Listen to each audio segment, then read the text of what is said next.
as pessoas perdem um pouco a noção da diferença social, cara, que se tem, assim. Eu tava lendo uma matéria outro dia, que uma pessoa que ganha coisa de R$ 3.000 por mês, ela tá ali nos 5, 10% mais ricas do Brasil. Isso.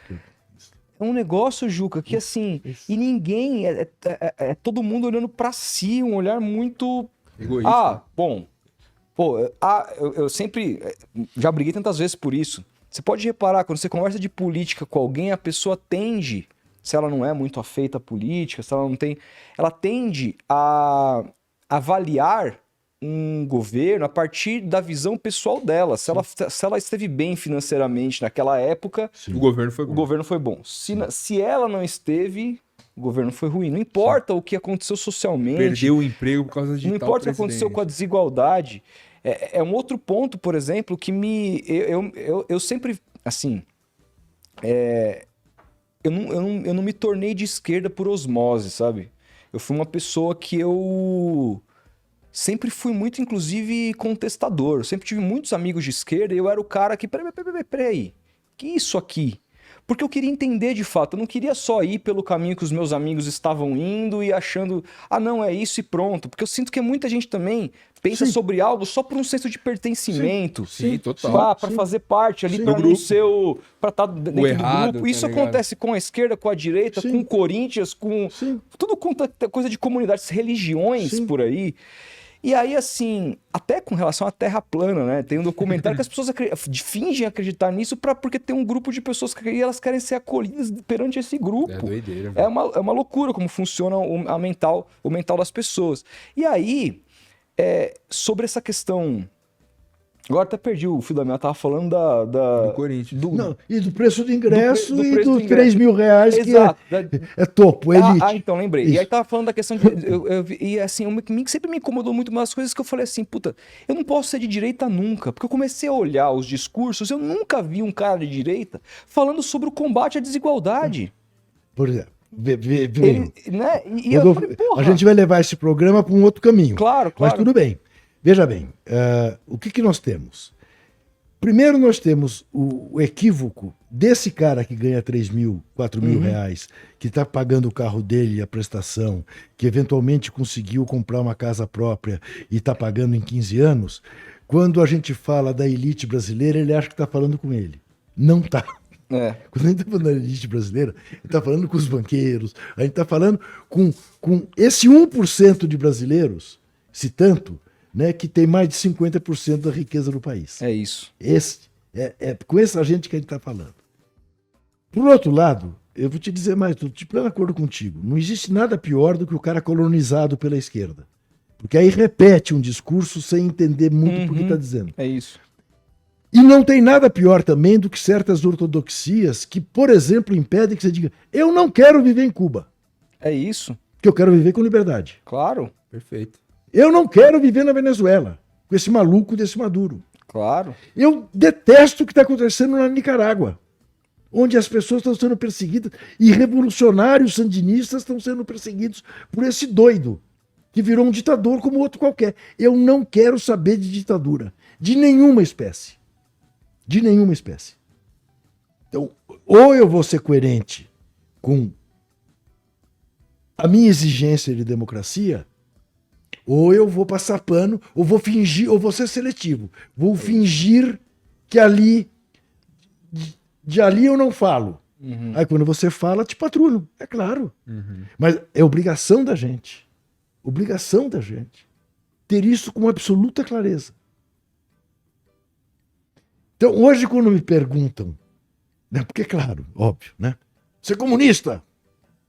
Eu digo, veja, vamos lá, me responda uma coisa. Essa frase, a cada um de acordo com suas necessidades, de cada um de acordo com suas possibilidades. É do Marx ou do Jesus Cristo? Não sei. Você não sabe, porque ambos poderiam ter dito isso. Ambos poderiam ter dito isso. Esta é uma ideia absolutamente cristã. Sim. Não é isso?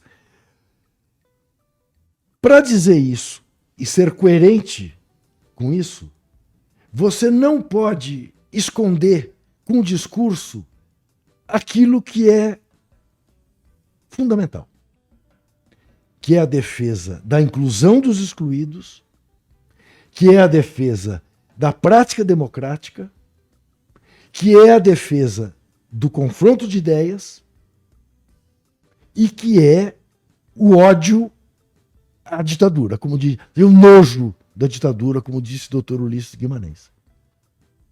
Ah, não, mas olha aqui, tudo bem. Lá tem ditadura, mas ninguém passa fome, todo mundo está na escola. Ah, legal que todo mundo não passe fome, que todo mundo esteja na escola. Então vamos abrir, vamos tratar de botar para eleger, vamos parar com essa bobagem de partido único, porque se eu tenho partido único, eu não tenho opção. Claro. É isso. E não ter medo de dizer isso. E ser franco em dizer isso. Entendeu? Então, eu hoje, quando me pergunto, você é comunista, eu falo, sou humanista. Prefiro dizer isso. Entendeu? Prefiro dizer isso. Eu não me conformo com a normalização do excluído. Não me conformo. Eu moro muito bem, eu vivo num bairro em que tem morador de rua. Não existe morador de rua, existe sem teto. Exatamente. Existe gente sem casa. É. Dormindo na calçada e não passo como se fosse natural. Não passo. Eu acho que o grande erro, aliás, um dos grandes erros cometidos pelo Fernando Henrique foi um dia ter dito que era impossível você incluir todos os excluídos. Porque mesmo que isso seja verdade, Isso não pode ser nunca um dito. estadista não pode dizer isso. Quer dizer, eu vou morrer lutando para incluir o último excluído. E aí a diferença do Lula. Passou fome. E ele sabe. Nós não fazemos ideia do que é passar fome. Nenhum de nós quatro aqui. Sim. Sim. Nós quatro não, nós cinco. Vai sim. Se você está achando que eu estou maluco, só tem três, não. Tem mais dois Produção. que estão permitindo que você veja o nosso Exatamente. papo. O Lula passou fome. Nós cinco, no máximo, já sentimos fome. Fomos até a geladeira e matamos a fome. Ou descemos no boteco e Compramos matamos a alguma fome. coisa. Você nunca foi dormir com fome. Você nunca acordou com fome. Com o estômago roncando. E sem saber se vai comer. Esse é o pior. Isso. O Lula, sim. Então a coisa que eu mais gosto de ter ouvido um dia do Lula é a conversa que ele conta com o G7. Né? Que ele chega na reunião do G7 e avisam a ele que ele ia entrar sozinho. E diz, mas o que eu vou fazer lá então?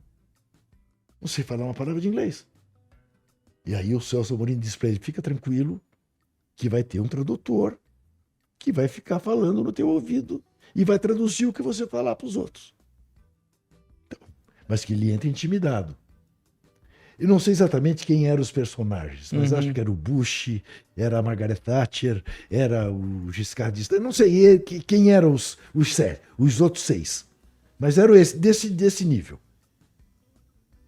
E que ele começa intimidado. Quieto. De repente, ele diz assim, eu olho para aqueles caras todos.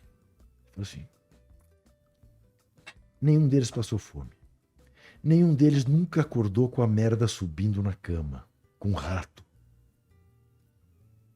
Eu vou falar. E pede a palavra. Diz, olha que vocês estão discutindo guerra. Eu quero dizer para vocês o seguinte, a minha guerra é contra a fome. Não só no meu país.